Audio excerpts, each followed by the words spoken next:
আসসালামু আলাইকুম এভরিওয়ান। তো কেমন আছেন সবাই? আশা করি সবাই ভালো আছেন। তো welcome to my new blog. আমি আপনাদের সাথে আছি মায়া। তো আজকে চলে যাচ্ছি আমরা গদখালি। গদখালি চেনেন না এমন কেউ আছে বলে তো আমার মনে হয় না। যশোর জেলার মানুষ হবে অথচ গদখালি চিনবে না, এটা তো কোনো কথাই না।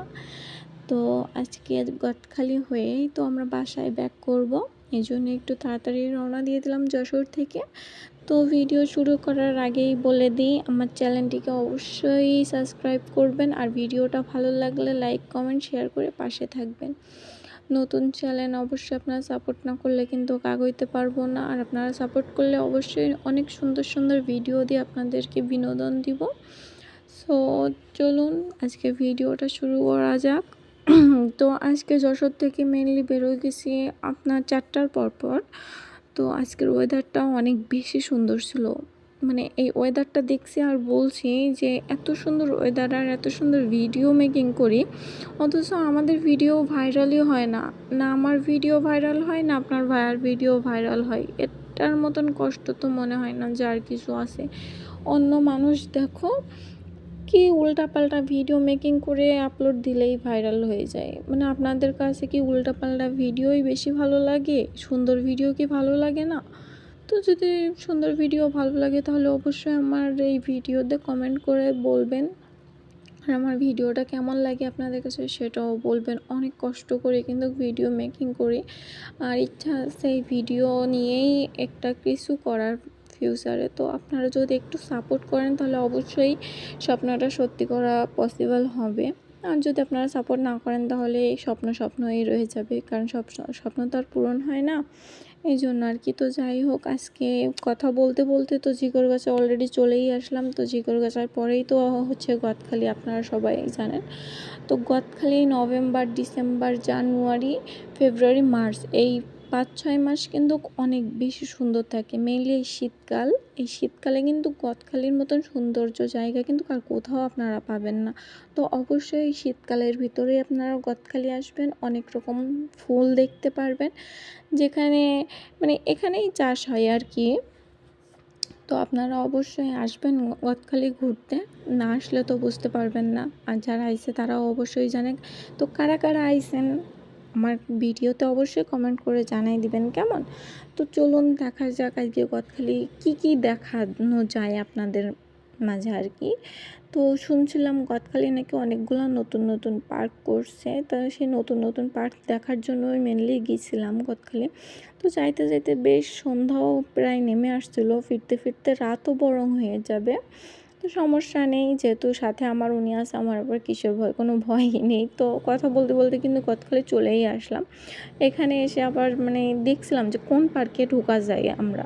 মানে এখানে কিন্তু অনেকগুলাই পার্ক আছে আর কি, একটা দুইটা না, অনেকগুলো পার্ক আছে। আপনারা না আসলে কিন্তু বুঝতে পারবেন না। তো আমরা ওই সাইড থেকে একটু ঘুরে আসলাম, দেখলাম যে ওই পার্কের ভিতরে ঢোকা যাবে না, কারণ ওই পার্কটা আগেও অনেকবার ভিজিট করছি, এই জন্য আর ওই পার্কে ঢুকবো না। তো এইবারে শুনছি একটা নতুন পার্ক হয়েছে, মানে পুরাতন পার্ক কিন্তু নতুন করে আবার ডেকোরেশন করছে এই আর কি। তো এইখানে এইবারেই চলে আসছিলাম পার্কটা দেখার জন্য যে কেমন নতুনভাবে ডেকোরেশন করছে এটা আর কি। আর আপনাদের মাঝে অবশ্যই শেয়ার করব। কিন্তু আপনাদের কাছে রিকোয়েস্ট একটাই থাকবে যে আমার ভিডিওটা যদি ভালো লাগে অবশ্যই লাইক কমেন্ট শেয়ার করবেন।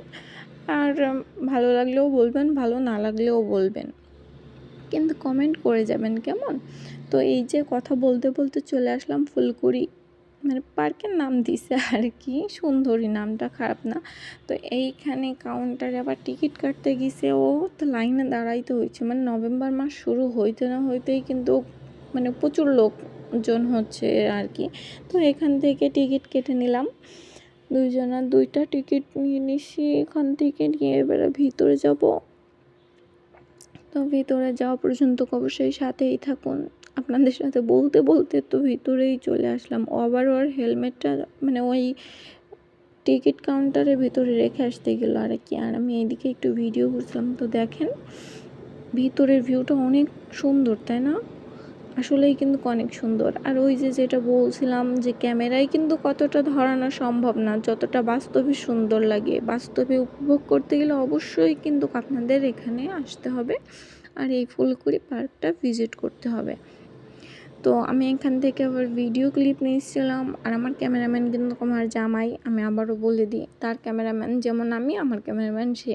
আমাদের দুজনের ক্যামেরাম্যান কেউ নেই, এই জন্য দুজনে একসাথে ভিডিও করতে পারি না, এই আর কি। তো এইখান থেকে অনেক সুন্দর একটা ভিউ আর কি, সব জায়গায় যেখানেই দেখবেন সেখানেই শুধু লাইটিং আর লাইটিং। এই যে এই দোলনাটা এত সময় বকছিল, অনেক সময় পড়েছে, তাই আমরা খালি পাইছি, সাথে সাথে আমার ওইটা যে ধুল খাওয়া শুরু করে দিছে আমারে না নিয়ে। তো আমি বলছিলাম আমারে ওঠার চান্স দাও, তুমি নামো। তো ও আবার নেমে আমার ভিডিও করছিল, আর আমি একটু দোলনায় দোল খাচ্ছিলাম, আর কি করব। কিন্তু বিশ্বাস করেন অনেক সুন্দর, কিন্তু এটা অনেক বেশি সুন্দর। আর আপনারা মেনলি সন্ধ্যার সময় যাওয়ারই চেষ্টা করবেন, তাহলে এরকম লাইটিং পাবেন। আর লাইটিং পাওয়ার জন্য তো রাত করে যাইতেই হবে, বিকালের দিকে গেলে লাইটিং তো পাবেন না। তো এইখান থেকে একটা ভিডিও আবার নিয়েছিলাম, যেটা আমি স্লোমো করে এখানে অ্যাড করছি। কেমন লাগছে আমাকে অবশ্যই জানাবেন। কেমন, আমার কাছে কিন্তু অনেক বেশি সুন্দর লাগছে। তো এই একটা পার্কের ভিতরেই আমরা ঘুরছি, বেশি পার্কের ভিতরে আর যাই নাই, কারণ রাত হয়ে যাচ্ছিল, তো বাসায়ও ফিরতে হবে, না হলে বাসার মানুষ টেনশন করবে। তো এই জন্য আর বেশি পার্কের ভিতরে যায় নাই। অন্যদিন অন্য পার্কের ভিতরে যে আপনাদেরকে অবশ্যই দেখাবো। তো নেক্সট ব্লগের জন্য অপেক্ষা করুন। আল্লাহ হাফিজ।